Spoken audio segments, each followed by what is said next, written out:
बिस्मिल्लाहिर्रहमानिर्रहीम। अस्सलाम वालेकुम viewers, hope everyone is fine. अल्हम्दुलिल्लाह हम भी खैरियत के साथ हैं। और आज हम बना रहे हैं रेस्टोरेंट स्टाइल चिकन सूप। तो मौसम सरमा की आमद आमद है और हम इसको खुश आमदीद कहते हैं।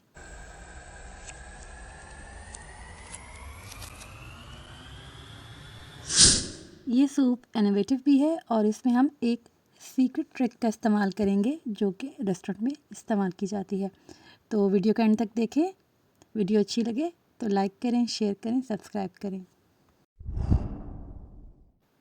तो इसमें कौन कौन से अज्जा जाएंगे और हम आपको साथ साथ भी बताते जाएंगे और इस तरह से भी आप इनको नोट डाउन कर लीजिए।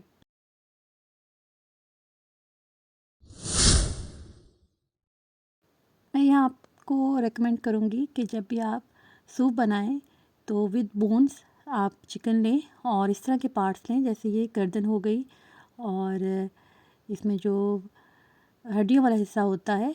और नॉर्मली हम इनको इतना यूज़ नहीं करते और इस तरह से आप इसको सूप में यूज़ करें तो एक तो आपको अच्छा स्टार्च मिल जाएगा इसमें, और दूसरा ये कि बहुत ज़्यादा आपको चिकन का इस्तेमाल नहीं करना पड़ेगा।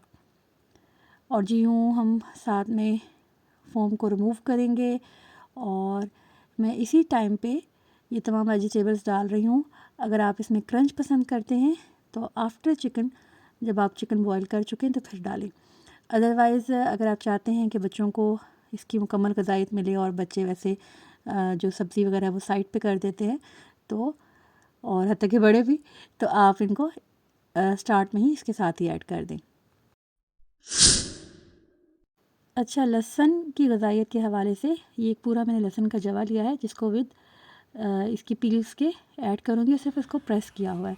और कुछ लहसुन 2-3 उसमें टुकड़े जो है लहसुन के मैंने काट के डाले हैं, अदरक काट के डाली है और 2 ही इसमें जवे मैंने कूट के डाले हैं लहसुन और अदरक के। तो आप भी ये काम करें और हर चीज़ अपनी जगह एक अलग जायका रखती है। तो जी हमने इसको बॉईल कर लिया, तकरीबन मैंने आधा घंटा रखा।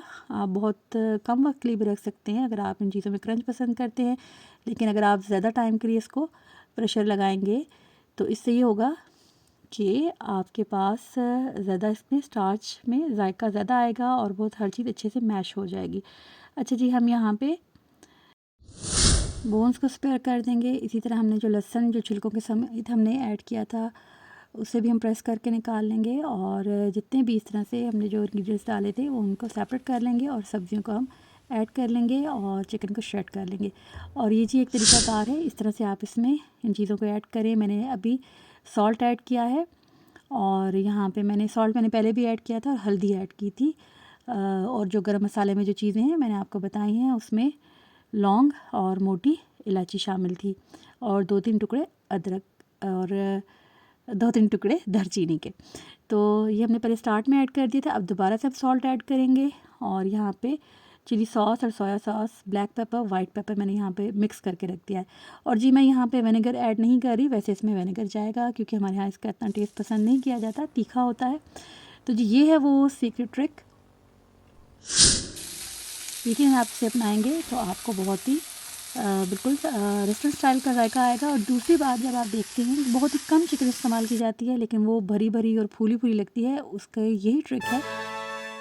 चाहे तो फ्राइंग पैन लें या यूँ तवा ले लें, उसके ऊपर आपने ये बॉयल चिकन जो हमने श्रेड की है इसको आप डालेंगे। यहाँ पे मैंने मार्जरीन लिया है, सिंपल प्लेन बटर भी ले सकते हैं और घर का मक्खन भी ले सकते हैं। बस 1 टीस्पून लगाएं और इसमें, या आप इसको बग़ैर इसके भी ऐड करके सिर्फ हल्का सा इसके ऊपर प्रेस कर दें। लेकिन अगर बटर ऐड कर लेंगे तो क्या ही बात होगी।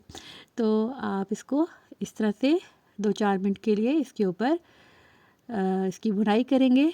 और ये है जी कॉर्नफ्लावर, आप अपने हिसाब से इसमें ऐड करें। मैंने यहाँ पे तकरीबन 6 टेबलस्पून ऐड किए हैं और एक बैलेंस सा रखा है, ना लिक्विडी और ना ही थिक। तो आप जिस अंदाज से इसको रखना चाहें आप रख सकते हैं। थिक पसंद करते हैं तो मज़ीद ऐड कर लें और मज़ीद इसको लिक्विडी पसंद करते हैं तो 1 टेबलस्पून कम कर दें। तो जी ये हम यहाँ पे हल्के हाथों के साथ डालेंगे। और जब भी हम यहाँ पे कॉर्नफ्लावर मिक्स करें और तो उसको जो हमें ठंडे पानी में मिक्स करना है, कि जब स्टार्च अगर आपके पास अगर ठंडी है और आप इसको दोबारा से रख रहे हैं तो उस ठंडी स्टार्च में ही ऐड कर लें। और ये जी हमने यहाँ पे इसको ऐड कर देना है गर्मा गर्म सूप के अंदर जो हमने श्रेड चिकन हमने यहाँ पे रोस्ट की थी।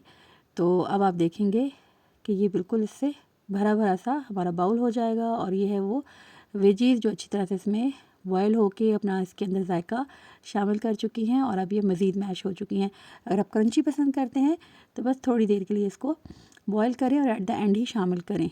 और ये है जी 1 एग और इसको हमने लाइट हैंड के साथ इसको हमने यूँ फोक के साथ बीट करना है, जैसे ये मैं आपके सामने कर रही हूँ। बहुत ज़्यादा इसको हमने बीट नहीं करना, वरना वो अजीब सी इसमें झाग बना देंगे। और इस अंदाज से आपने हल्के हाथों के साथ इसमें ऐड करना है और बहुत ही सॉफ्ट हैंड के साथ आपने यहाँ पे चम्मच चलाना है ताकि इसके बड़े बड़े चंक्स बने। अब है जनाब बारी यहाँ पे सूप को मज़ीद जायका देने की और इसकी प्रेजेंटेशन की। और यहाँ पे जो हमने एक मिक्सचर बना के रखा था, अब इस मकाम पे आप इसे शामिल करें तो आप बिल्कुल ही एक डिफरेंट सा टेस्ट पाएंगे। अगर हम इसको स्टार्ट में शामिल करते तो इसका जायका मुख्तलिफ होता, वो तमाम चीज़ें इसके अंदर और तरह से मर्ज होती। अब यहाँ पे एक इसकी भीनी भीनी हर चीज़ की अलग से खुशबू आएगी, तो एक अलग अरोमा के साथ आपको ये रेसिपी इंशाल्लाह अच्छी लगेगी। और मज़ीद अगर हम इसमें कुछ इन्हेंस करना चाहते हैं तो यहाँ पे आप बॉइल्ड एग भी यूज़ कर सकते हैं और साथ में चीज़ भी यूज़ कर सकते हैं। इट्स अप टू यू कि आप कैसी चीज़ पसंद करते हैं। तो कॉटेज चीज़ यूज़ करें। और उम्मीद है आज की रेसिपी पसंद आई होगी और इसको ज़रूर ट्राई कीजिएगा। अपनी दुआ में याद रखिएगा। अल्लाह पाक से दुआ है कि अल्लाह पाक हमारे रिस्क में खैर बरकत और इजाफ़ा फरमाए और हमें इसकी कदरदारी नसीब फरमाए। मिलेंगे जल्दी नेक्स्ट वीडियो में, तब तक अल्लाह ने के बाद।